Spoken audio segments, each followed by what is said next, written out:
Namo Sanya Adi Budaya, Namo Buddhaya. Hai Anda semua, jumpa kembali bersama Teacher Jumadi dalam pendidikan agama Buddha dan budi pekerti. Anda semua, pada pertemuan ini kita akan membahas tentang hukum dalam agama Buddha. Tujuan dari pembelajaran yang kita lakukan pada hari ini yaitu siswa mampu untuk memiliki pengetahuan tentang hukum di dalam pandangan agama Buddha.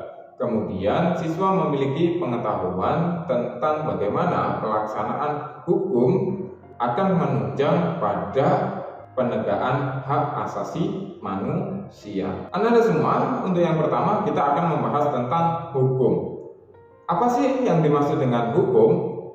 Hukum adalah peraturan atau ketentuan tertulis maupun yang tidak tertulis. Hukum mengatur tentang kehidupan masyarakat dan menyediakan sanksi bagi mereka yang melakukan pelanggaran atau melanggar ketentuan hukum tersebut. Tujuan dari hukum yaitu hukum mengatur tentang tingkah laku manusia untuk menjaga ketertiban, keadilan, dan mencegah terjadinya kekacauan. Oleh sebab itu, setiap masyarakat atau manusia ini berhak untuk memperoleh pembelaan di depan hukum. Hukum adalah merupakan lembaga sosial yang menentang segala bentuk penindasan yang terjadi kepada manusia.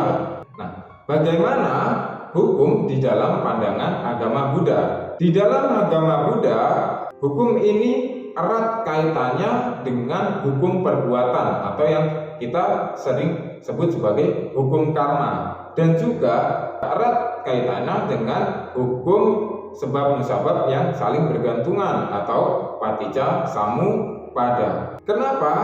Karena biasanya orang yang melanggar hukum ini kan mendapatkan satu bentuk hukuman. Nah, kaitannya dengan hukum karma maupun hukum paticca samuppada, bahwasanya setiap orang ini akan mendapatkan akibat dari sebab yang dia timbulkan. Ketika seseorang melakukan pelanggaran hukum, maka dia telah melakukan sebab yang nantinya akan berakibat pada dirinya, yaitu mendapatkan hukuman dari ketentuan yang telah dilanggarnya. Untuk hukum sebab musabab dan juga hukum karma sendiri ini menerangkan tentang bagaimana sebab dan akibat yang menyebabkan penderitaan bagi manusia dan juga bagaimana cara untuk melenyapkan penderitaan tersebut. Kalau kita tidak mau mendapatkan hukuman karena melanggar undang-undang atau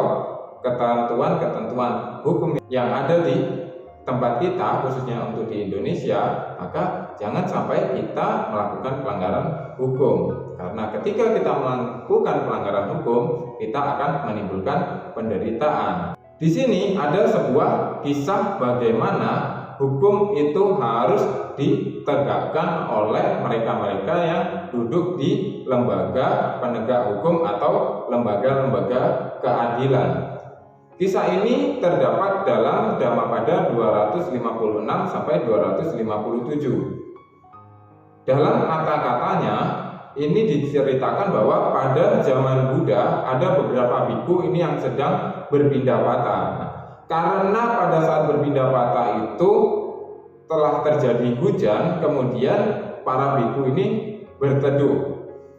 Saat para biku ini berteduh, para biku ini kemudian melihat beberapa orang hakim atau penegak hukum menerima uang suap, dan kemudian uang suap itu digunakan untuk membebaskan suatu perkara.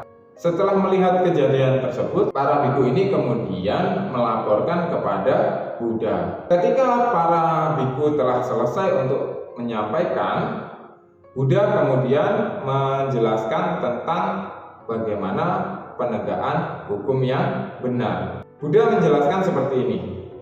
Para biku dalam memutuskan suatu perkara, jika seseorang masih dipengaruhi atau terpengaruh oleh rasa kasihan atau pertimbangan keuangan, dia tidak dapat disebut sebagai si adil atau hakim yang patuh pada hukum.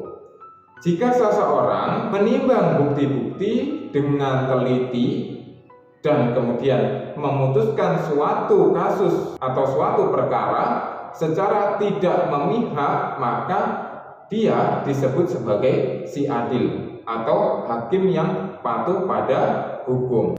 Jadi penegakan hukum yang benar itu harus sesuai dengan bukti-bukti dan juga dilakukan dengan tidak memihak, khususnya untuk dalam hal memberikan hukuman pada suatu perkara. Jangan sampai karena uang kemudian kita menimbulkan kerugian bagi orang lain dan hal itu merupakan suatu pelanggaran hukum yang juga merupakan pelanggaran hak asasi manusia atau dalam penunjang penegakan hak asasi manusia. Kemudian setelah itu Sang Buddha membabarkan sebuah syair.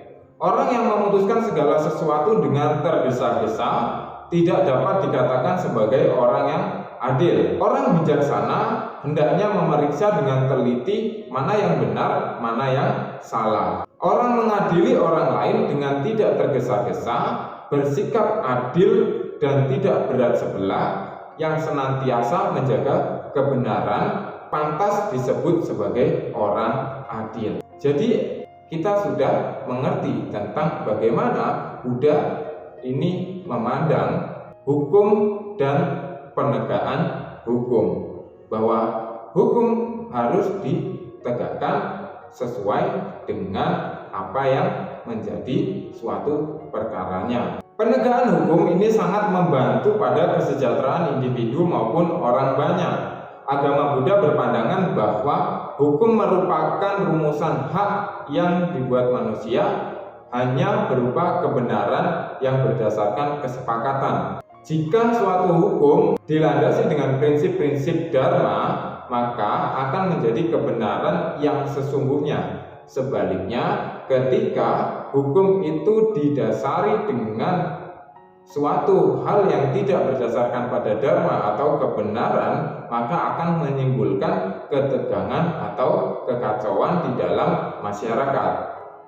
Hukum juga harus bertujuan agar manusia ini mampu memperbaiki kualitas dirinya dan menuju ke arah yang lebih baik. Jangan sampai membuat suatu peraturan tetapi malah menimbulkan kemerosotan dalam duniawi ataupun kemerosotan di dalam kehidupan spiritual. Kemudian, apa yang harus kita lakukan sebagai umat Buddha terhadap hukum yang berlaku di tempat kita atau hukum yang sudah ditetapkan? Agama Buddha ini mengenal, mengajarkan, dan juga menganjurkan agar umat Buddha ini selalu tunduk pada hukum yang berlaku. Barang siapa yang bekerja secara hukum, maka akan berada di tempat yang pasti aman. Barang siapa yang bekerja menyimpang dari hukum, maka akan menjadi korban keadaan. Terdapat 3 jenis hukum, yaitu hukum adat, hukum negara, dan juga hukum dharma atau hukum alam atau hukum kebenaran. Manusia dalam menjalani kehidupan ini harus sesuai dengan 3 kaidah hukum tersebut. Kita punya adat istiadat, ya kita lakukan adat istiadat kita. Kita tinggal di suatu negara, ya kita ikuti aturan atau undang-undang yang ada di suatu negara. Nah, kita juga beragama, maka kita harus mengikuti kaidah-kaidah. Dalam hal ini adalah hukum kebenaran yang ada di dalam agama Buddha atau Buddha Dharma. Oke, Anda semua, demikianlah materi tentang hukum dalam agama Buddha yang merupakan penunjang dalam penegakan hak asasi manusia. Telah selesai teacher sampaikan, dan semoga Anda semua dapat mengerti dan memahami apa yang teacher sampaikan. Dan teacher akhiri dengan Sabisata Bhavantu Sukhitata. Semoga semua makhluk hidup berbahagia. Sadhu, sadhu, sadhu. Namo Sang Hyang Adi Budaya. Namo